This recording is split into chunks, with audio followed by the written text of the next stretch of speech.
Aux choses au ministre Bogadoudou. Au ministre Bogadoudou. Non, pas au ministre Bogadoudou, au ministre Tagoro. Tagoro, ce que j'en sais, c'est une information judiciaire, le secret de l'instruction. Ah, dans le secret de l'instruction. Le secret de l'instruction. Mais j'ai dit, j'ai donné des instructions pour demander qu'on investigue, pour savoir qu'est-ce qui s'est passé.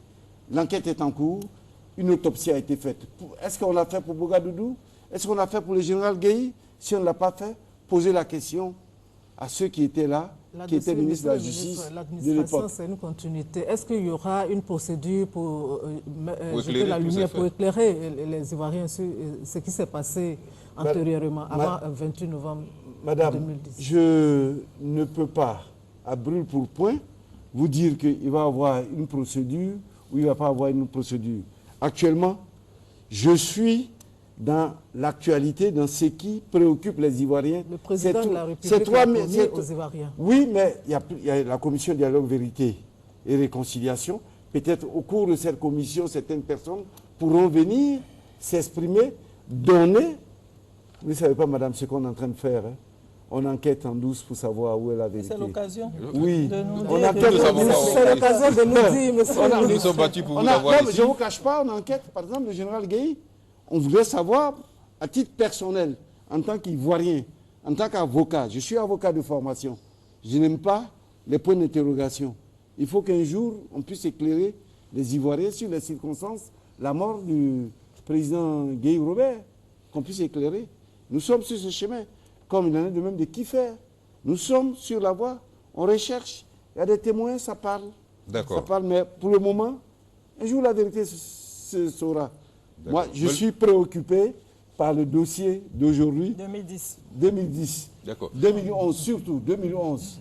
Ah, le moment venu, est-ce que les procès seront retransmis à la télévision en direct? Mais je pense que ce sera l'idéal. Rien n'interdit cela. Si nous demandons, ça sera en direct. Ce serait une très bonne chose parce que ça serait une sorte de carte à 6. Il faut que les Ivoiriens voient. Et comme je dis, ces procès, que les gens soient jugés, que tout se fasse dans la transparence.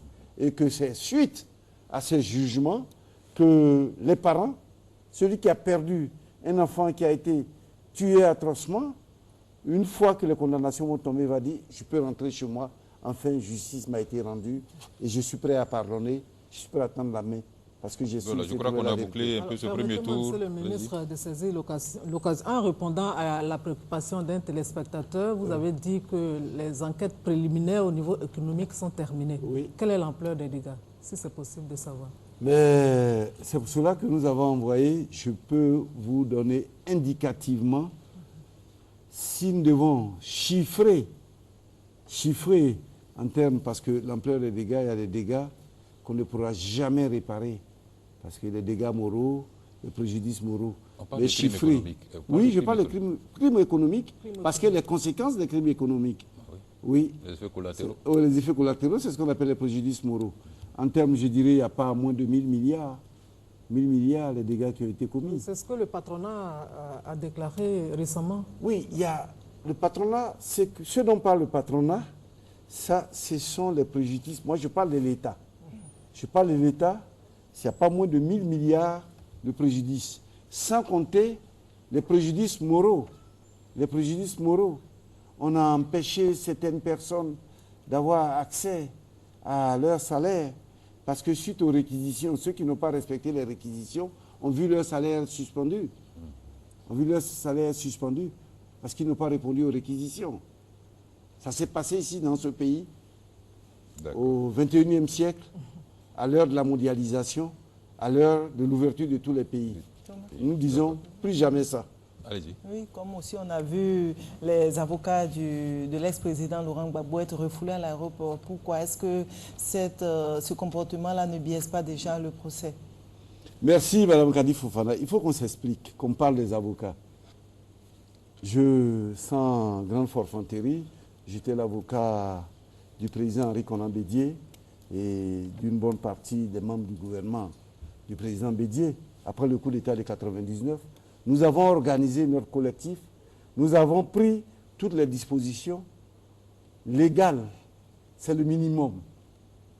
Ces avocats, certains ont cru que la Côte d'Ivoire était un pays qui était sans maître. et qu'on pouvait venir à tout moment se balader ici. Vous venez pour un dossier aussi sérieux, la moindre des choses, c'est de prendre des visas. Ils sont venus à l'aéroport, ils n'avaient pas de visa. Vous croyez que moi, j'en ai aussi, j'arrive à Paris, si je n'ai pas de visa, le policier français va me laisser rentrer? Même en ma qualité de ministre d'État, je serai refoulé à l'aéroport. On a appliqué la rigueur de la loi ivoirienne à ces avocats. Je voulais vous dire, madame, le procureur de la République est allé à Korogo. Ces avocats ont annoncé leur arrivée un mardi. Ils ne sont pas venus, ils ont demandé au procureur, est-ce qu'on peut repousser la date au mercredi? Le procureur m'a appelé, j'ai dit, attends-les jusqu'à ce qu'ils n'arrivent. Le procureur a attendu jusqu'à dimanche, ils ne sont pas arrivés. C'est la première fois dans l'histoire où le procureur attend les avocats. Je suis avocat, 31 ans, toujours ce sont les avocats qui attendent, les juges, ce sont les avocats qui attendent le procureur. Mais par rapport à l'ampleur de l'affaire, est-ce qu'on ne pouvait pas faire une exception et puis leur délivrer un visa sur place? Mais monsieur, vous croyez que si j'arrive en France, on fait des exceptions pour moi? Pourquoi des faveurs particulières? Le cas se mettre en règle? À cause de l'ampleur de l'enjeu. Quelle est l'ampleur? De l'enjeu des personnalités. Enjeu de quoi? La personnalité ne compte pas. Face à la loi, on n'a pas de personnalité. La cohésion sociale. La cohésion sociale. Bon, ça, c'est d'autres considérations sociologiques. Là, moi, je parle de droit, moi, madame. Oui, justement, monsieur le ministre, est-ce que justice et réconciliation nationale peuvent cohabiter? Nous sommes dans le processus de réconciliation nationale. La réconciliation. On ne peut pas se réconcilier tant qu'il n'y a pas eu la justice. Ça, c'est mon point de vue. Oui, ça c'est mon point de vue. Si je ne sais pas qui a posé l'acte, même nos enfants à la maison, quand un enfant a chapardé, que vous lui posez la question, qui dit oui, c'est moi qui ai pris les 100 francs qui étaient là, vous avez voulu pardonner facilement. Mais s'il nie, vous avez tendance à rester sur votre fait, à ne pas accorder le pardon. Donc on pense que pour la réconciliation... Il faut tout laisser. Voilà, il faire faut tout à l'Ivoirienne, on a tué 3000 personnes, voilà. On a tué ces femmes à Abobo. Oui, il faut tout laisser. Il ne faut pas qu'on comprenne. On a tué Gueye, on a tué Bogadoudou, on a tué Docteur Dakouri Tablé, on a tué Camara Yerefe H, on a enlevé Diandré Kiffé. Tout cela s'est passé. Et puis, on a les Blancs qu'on a tués, qu'on a pris au Nouveau Hôtel le 4 avril, qu'on a amenés au palais présidentiel, qu'on a tués, on les a jetés dans la lagune. Vous croyez que c'est bien ça? Ça, c'est quelle société?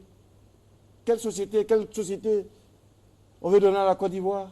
Alors vous voulez que oui, au nom de la réconciliation, on laisse tout cela, qu'on n'efface pas la lumière. La lumière s'effacera. La lumière s'effacera, la justice s'effacera. Par rapport à la question posée sur la présence des avocats, je crois que l'un des responsables de l'ONG, je crois qu'on a oublié de répondre à ça, avait demandé aussi dans les conditions d'incarcération que les médecins puissent leur rendre visite et que leurs proches... Je voulais dire ceci. C'est deux médecins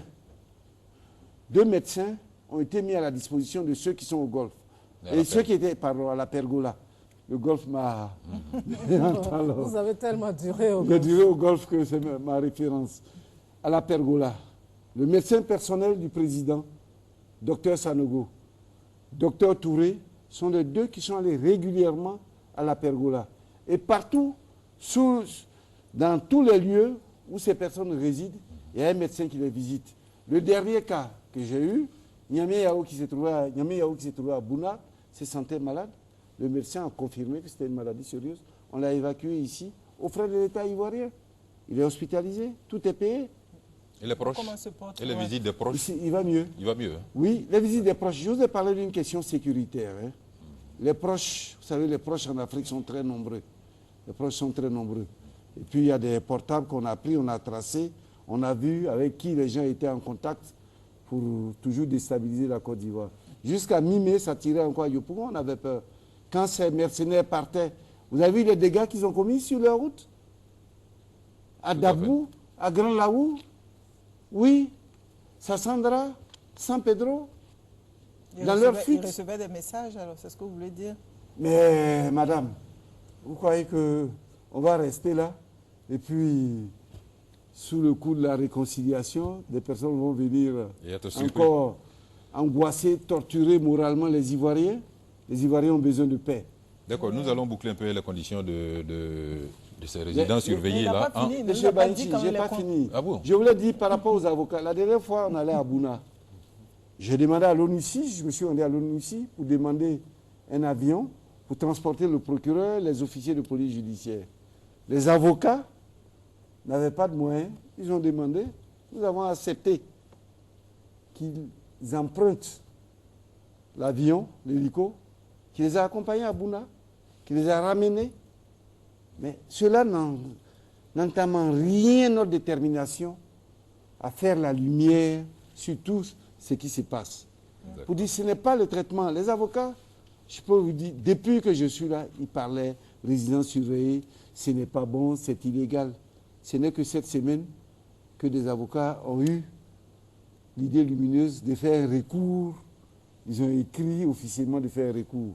Quand un avocat, tu estimes qu'on a violé la loi, il ne suffit pas d'aller te répandre dans la presse. Tu prends ton bic, tu fais le recours. Ce n'est que cette semaine seulement qu'ils ont fait le recours. Ce qu'ils auraient dû faire au départ avant d'aller prendre la presse à témoin. Ils ont fait le recours. Quelles sont les conditions de détention des personnes qui sont à Katiula, à Bouna, à Korogo? À Katiula, ils vivent dans une maison. Le président Gbagbo, à Korogo, il vit dans une maison. Vous l'avez vu, il a grossi. Moi, en tout cas, je l'ai vu. Il a bien grossi.